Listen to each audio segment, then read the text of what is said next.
জ্যোতিষশাস্ত্রে পঞ্চমহাপুরুষ যোগের মধ্যে অন্যতম যোগ হলো ভদ্রযোগ। তাদের মধ্যে ক্যাপাসিটি অনুযায়ী তারা অনেক লেভেলে একটা বিশাল বড় একটা লেভেলে চলে গেছে। কোনো কোম্পানির একটা সিও হয়ে গেছে, বড় কোনো কোম্পানির একটা বিশাল র্যাঙ্কের হাই র্যাঙ্কের সে ম্যানেজার হয়ে গেছে। এটা হয় কি করে?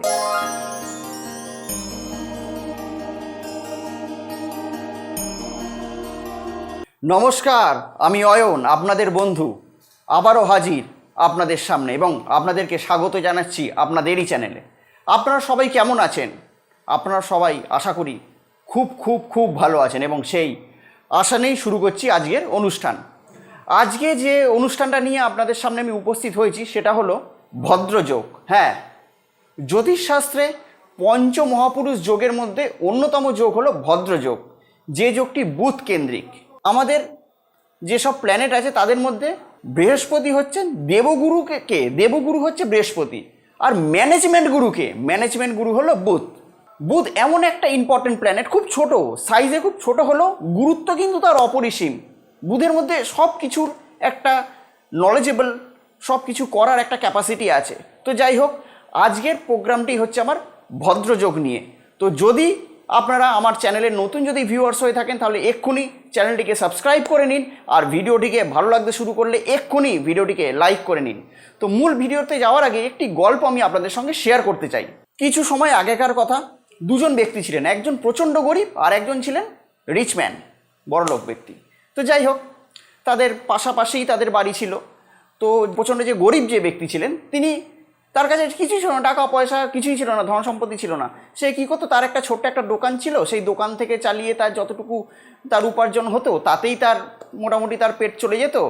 আর সে রাত্রে ভগবানের পুজো করতো, সব কিছু খুলেই সে শুতো। রাত্রে যখন সে ঘুমোতে যেত দরজা জানলা সব কিছু খুলেই শুতো। তো এইরকম সে খুব হ্যাপি থাকতো, তার তো কিছু নেই, খোয়ানোরও কিছু ভয় নেই, সে খুব হ্যাপি থাকতো। কিন্তু উল্টো দিকে যে রিচম্যান ছিলেন, মানে যিনি পয়সাওয়ালা যে ব্যক্তি ছিলেন, তার কিন্তু একে দেখে খুব হিংসা করতো। এবার সে ভাবতো যে গরিব কিন্তু এত হ্যাপি আছে, এত খুব সুন্দর বিন্দাস আছে, এটা কি করে? তো একদিন সেই বড় লোকটি সেই গরিব মানুষটাকে ডেকে পাঠালেন, এই তুমি আমার বাড়িতে এসো তো। তো সেই গরিব মানুষটি তার বাড়িতে গেল। বাড়িতে গিয়ে সেই বড় লোকটি 5,000 টাকা তাকে হাতে দিল, যে নাও, তোমাকে আমি এই 5,000 টাকা দিলাম, এটা তুমি তোমার কাছে রেখে দাও, কোনোদিন আমাকে দিতে হবে না, এটা তোমার, মনে করে তুমি নিয়ে নাও, তোমাকে গিফট করে দিলাম। তো যাই হোক, সেই 5,000 টাকাটা পেয়ে সে খুব হ্যাপি হলো গরিব মানুষটা। সে এসে সেদিকে কোনো একটা জায়গায় তার বাড়িতে রেখে দিল। সেই রাত্রিরে সে দরজা জানলা বন্ধ করে শুলো। সেই রাত্রিরে সে যখন ঘুমোলো, তার রাত্রে ঘুম হচ্ছে না। ঘুমের মধ্যেই সে ভাবছে যে টাকাটা কেউ এসে চুরি করে নিল না তো, টাকাটা ঠিকঠাক আছে তো। এবং সেই রাত্রে সে ঠাকুরের পুজোও দিতে পারলো না ঠিক মতো করে। কিন্তু এবার সে পরের দিন সকালবেলা উঠে টাকাটা নিয়ে গিয়ে যে তাকে দিয়েছিল তাকে দিয়ে বললো যে এ নিন আপনার টাকা, আপনি নিন, একে আমি রাখবো না। কেননা এতদিন আমি রাত্রে দরজা জানলা খুলে শুতাম, হ্যাপি থাকতাম, কিন্তু এই টাকাটি যতক্ষণ আমি নিলাম না, তারপর থেকে আমার হ্যাপিনেসটা আনহ্যাপিতে পরিণত হয়ে গেছে। আমি কালকে রাত্রিরে ভালো করে ঘুমোতেও পারিনি, ঈশ্বরের পুজোও করতে পারিনি, দরজা জানলা বন্ধ করে শুতে হলো। এর থেকে কি শেখা যায়?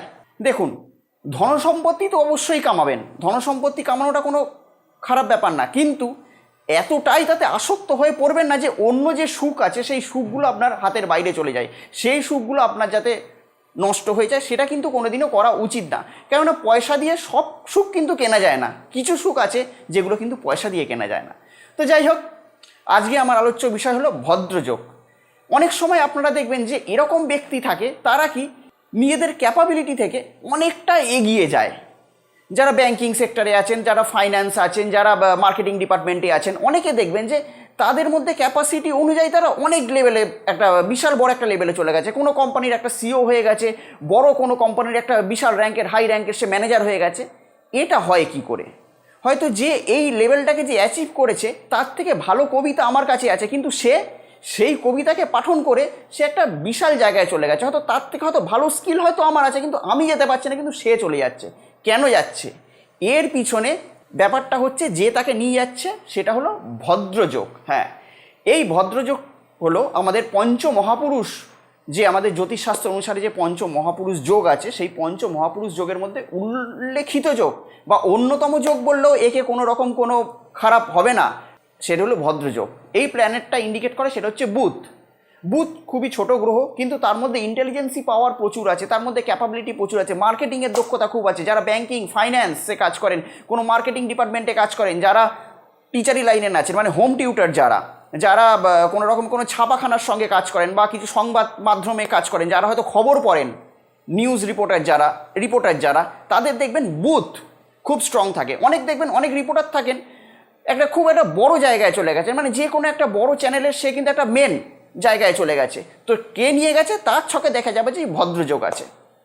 তো এবার এই ভদ্রযোগটি ছকে হয় কি করে সেইটা নিয়ে আমি আসছি।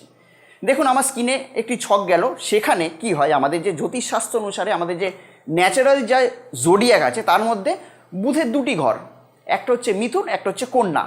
মিথুন এবং কন্যা এই দুটি ঘরের মধ্যে যদি বুধ যদি বসে থাকে এবং সেই ঘরটি যদি তার লগ্ন থেকে হতে হবে কেন্দ্রভাব, অর্থাৎ 1, 4, 7, 10 এই চারটি হচ্ছে আমাদের কেন্দ্রভাব। এই 1, 4, 7, 10-এর মধ্যে বুধকে বসতে হবে এবং বুধকে বসতে হবে তার সঙ্গে সঙ্গে মিথুন এবং কন্যাতে থাকতে হবে। এখানে যদি বুধ যদি বসে যায় তাহলে এই চার্ট বা এই ব্যক্তি বা মহিলাও হতে পারে, তিনি ভদ্রযোগের আন্ডারে পড়লেন। তো এই ভদ্রযোগ তাকে একটা বিশাল জায়গায় নিয়ে যেতে পারে, কিন্তু তার সঙ্গে সঙ্গে বুধকে পুরোপুরি পিওর ন্যাচারাল পুরো পিওর বুধ হতে হবে। অর্থাৎ এক্ষেত্রে বুধের সঙ্গে কোনো পাপী গ্রহ বসে থাকা চলবে না, কোনো নিচস্থ গ্রহ বসে থাকা চলবে না, কিংবা কোনো গ্রহের নেগেটিভ অ্যাসপেক্ট থাকা চলবে না। বুধকে পুরো নিট অ্যান্ড ক্লিন হতে হবে।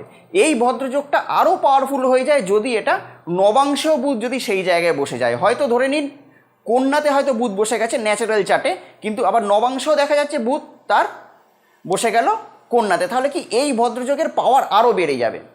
বুধের দুটি ঘর আমি তো বলেই দিয়েছি, একটা হচ্ছে মিথুন এবং কন্যা। তো মিথুন এবং কন্যার মধ্যে দুটি ঘর হচ্ছে বুধের। এই দুটি ঘরের মধ্যে সব থেকে বেটার পজিশান হয় কন্যার। মানে ধরে রাখুন আপনার দুটো বাড়ি, তো দুটো বাড়ির মধ্যে আপনি থাকা একটা বাড়ি আছে, সেখানে আপনি থাকতে প্রচণ্ড ভালোবাসেন।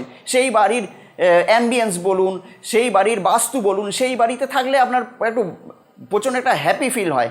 তো এইটা হচ্ছে বুধ হচ্ছে কন্যাতে। বুধের দুটি ঘর বললাম মিথুন এবং কন্যা, কিন্তু সেই কন্যাতে বুধ আরও নিজেকে আরও স্ট্রং মনে করে। কন্যার বুধ আরও ভালো, কন্যার বুধ আরও ভালো শুভ ফলদায়ী। তো এই যদি এবং এই ঘরটা হতে হবে 1, 4, 7, 10 অর্থাৎ কেন্দ্র হতে হবে। কেন এই কেন্দ্রতেই থাকলে হবে, এবার সেই ব্যাপারে আসছি। কেন্দ্র মানে হচ্ছে প্রথম ঘর থেকে আমরা কি বিচার করি, আমাদের লগ্ন বিচার করি, আমাদের মাইন্ড, আমাদের শরীর, আমাদের কাজ করার ক্ষমতা, আমাদের শারীরিক গঠন, আমরা এইগুলো বিচার করি। আপনার শরীর যদি আপনার যদি সঙ্গ দেয়, আপনার যদি মাইন্ডসেট যদি ভালো থাকে, আপনার যদি মন মানসিকতা যদি ভালো থাকে, তাহলে কিন্তু আপনি কাজের দিকে বা আপনি আপনার কর্মের দিকে এগিয়ে যেতে পারবেন। এবার আসি চতুর্থ ঘর। কেন চতুর্থ ঘরকে কেন কেন্দ্র বলা হয়েছে? চতুর্থ ঘর হচ্ছে আমাদের সুখ ঘর, আমাদের মাতার ঘর। আপনার মায়ের আশীর্বাদ যদি আপনাদের সঙ্গে যদি থাকে, চতুর্থ ঘর মানে বাড়ির সাপোর্ট যদি থাকে, ছোটো থেকে আপনি হয়তো যে লেখাপড়া করেছেন বাড়ির সাপোর্ট আপনি পেয়েছেন, সেরকম আপনি হয়তো ভালো একটা অ্যাম্বিয়েন্স পেয়েছেন বাড়িতে লেখাপড়া করতে, তাহলে কি হবে, আপনার অটোমেটিক ডেভেলপমেন্ট হবে। এবার আসছি সপ্তম ঘর। কেন সপ্তমকেও কেন কেন্দ্র বলা হয়েছে? কেন সপ্তম ঘর হলো আপনার অপোজিট, অর্থাৎ আপনি যদি পুরুষ হন আপনার স্ত্রীর জায়গা, আর আপনি যদি স্ত্রী হন আপনার স্বামী জায়গায়। তো সেক্ষেত্রে কি কেন এটাকে বলা হয়েছে? কেন আপনি যদি আপনার স্ত্রীর যদি সাপোর্ট পান, আপনি যদি পুরুষ হয়ে থাকেন আপনার যদি স্ত্রীর সাপোর্ট পান, কিংবা আপনি যদি মহিলা হয়ে থাকেন আপনার স্বামী যদি সাপোর্ট পান, তাহলে কি হবে, আপনি জীবনের আরও অগ্রগতির দিকে যেতে পারবেন। এবার আসছে দশম ঘর। দশম ঘরকে কেন কেন্দ্র বলা হয়েছে? কেন দশম ঘর হচ্ছে আমাদের প্রতিষ্ঠা লাভের জায়গা। দশম ঘর থেকে আমরা কর্ম বিচার করি। আমরা যদি কর্ম ভালো মতো করতে পারি, যেখানে আমরা কাজ করছি তার সারাউন্ডিং যেসব মানুষেরা আছে তারা যদি আমাদেরকে যদি ভালো করে যদি সাপোর্ট করে, এবং তার সঙ্গে সঙ্গে দশম ঘর হতো পিতার ঘর, যে সেখানে আমার যদি পিতার আশীর্বাদ থাকে, পিতার যদি আমি যদি সলা পরামর্শ নিতে পারি, তাহলে কি হবে, আমরা জীবনের দিকে অগ্রসর হতে পারবো। তো সেই জন্য 1, 4, 7, 10কে কেন্দ্র বলা হয়েছে, এবং এই 1, 4, 7, 10-এর মধ্যেই বুধকে অবস্থান করতে হবে। কেন কেন্দ্র বলা হলো এবং কেন্দ্রতে থাকলে কেন ভালো হবে, সেইগুলো আমি আপনাদের সামনে এতক্ষণ বললাম। তো যদি ধরে নিন এই বুধ স্ট্রং, তাহলে কারো ভদ্রযোগ হয়েছে, সে কী হতে পারে? সে মার্কেটিং স্কিলে তার দক্ষতা প্রচণ্ড হতে পারে, সে কোনো ব্যাংকিং ক্ষেত্রে একটা বিশাল জায়গায় যেতে পারে, তার ফাইন্যান্স মানে ইকোনমিক্স নিয়ে তার পড়াশুনো, কিংবা ইকোনমিক্স নিয়ে তার রিসার্চ বলুন, এই সব ব্যাপারগুলো ভালো হতে পারে, রিপোর্টার ভালো হতে পারে। তো এই সব জাতীয় জিনিসে সে দক্ষতা নিয়ে একটা টপবস জায়গায় চলে যাবে। কেননা বুধ হচ্ছে বালক গ্রহ। আবার যদি হয় এক্ষেত্রে আবার কিছু কিছু ক্ষেত্রে দেখা যায় যে তার ভদ্রযোগ আছে, কিন্তু ভদ্রযোগ অতটা ভালো না। মানে সাপোজ ধরুন হয়তো কন্যায় বুধ বসলো, কিন্তু কন্যায় বুধের সঙ্গে সঙ্গে সেখানে হয়তো রাহুও বসে গেল। তো এই বুধটা কিন্তু সেক্ষেত্রে আপনার ভালো হবে না। অর্থাৎ ভদ্রযোগ হলো, কিন্তু ভদ্রযোগটা ঠিক পাওয়ারফুল হলো না। এটা কি করবে, তার একটু খারাপ রেজাল্ট দেবে। খারাপ রেজাল্ট কীরকম দেবে? এক্ষেত্রে ধরুন বুধ মানে কি, বুধ হচ্ছে বাল্যগ্রহ, মানে না সে একদম ছোট আছে, না সে একদম ম্যাচিওর আছে, টিনেজার, মানে কি সে ডিসিশন ঠিক মতো নিতে পারবে না, সে তার মধ্যে একটা ব্যাপার থাকবে যে আমি এখনও বড় হইনি, তার মধ্যে একটা বাচ্চা সুলভ একটা আচরণ থাকবে, এই ব্যাপারগুলো কিন্তু তার মধ্যে থাকবে। আবার যদি বুধ যদি এক্ষেত্রে যদি ওই বললাম নেগেটিভ যদি অ্যাসপেক্ট থাকে, কোনো নেগেটিভ গ্রহ দ্বারা যদি প্রভাবিত হয়ে থাকে, তাহলে কি হবে? তো সেক্ষেত্রে তার খাতা কলমে একটা চিটিংবাজির ব্যাপার থাকবে। তো এই জাতীয় ব্যক্তিকে কখনো খাতা কলমের দিক থেকে বিশ্বাস করবেন না। আবার বুধ হচ্ছে নপুংসক গ্রহ, মানে সেক্ষেত্রে তাদের সেক্সুয়াল প্রবলেম থাকতে পারে, তাদের সেক্সুয়াল প্রবলেমে থাকার জন্য তাদের হয়তো ফ্যামিলি লাইফ হয়তো ঠিক থাকবে না, তাদের হয়তো পরবর্তীকালে ইস্যুতে মারাত্মকভাবে সমস্যা হবে। তো যাই হোক, যদি বুধ নেগেটিভ থাকে, কিন্তু যদি পজিটিভ থাকে তাহলে কী কী হতে পারে সেটা তো বলেছি, খুব বড় জায়গা অ্যাচিভ করতে পারেন। তো এক্ষেত্রে থেকে তারা একটা ভালো জায়গায় যাবে। এবার আসছি, ভদ্রযোগ হয়তো আপনার ছকে আছে, কিন্তু দেখা যাচ্ছে সেই ছক মানে সেই যোগটি সেরকমভাবে প্রভাব আপনাকে দিতে পারছে না, কিংবা ঠিক সময়ে তার হয়তো দশা অন্তর্দশা আপনি হয়তো পাননি লাইফে, কিংবা বললাম যত খারাপ গ্রহ দ্বারা হয়তো অ্যাসপেক্ট আছে, কোনো নিচস্থ গ্রহর সঙ্গে বসে গেছে, বিভিন্নভাবে হয়তো বুঝটা হয়তো একটু খারাপ হয়ে গেছে। তো সেক্ষেত্রে কী করতে হবে? আপনারা কয়েকটা টোটকা বলছি, সেই ক্ষেত্রে আপনারা কি করতে পারেন?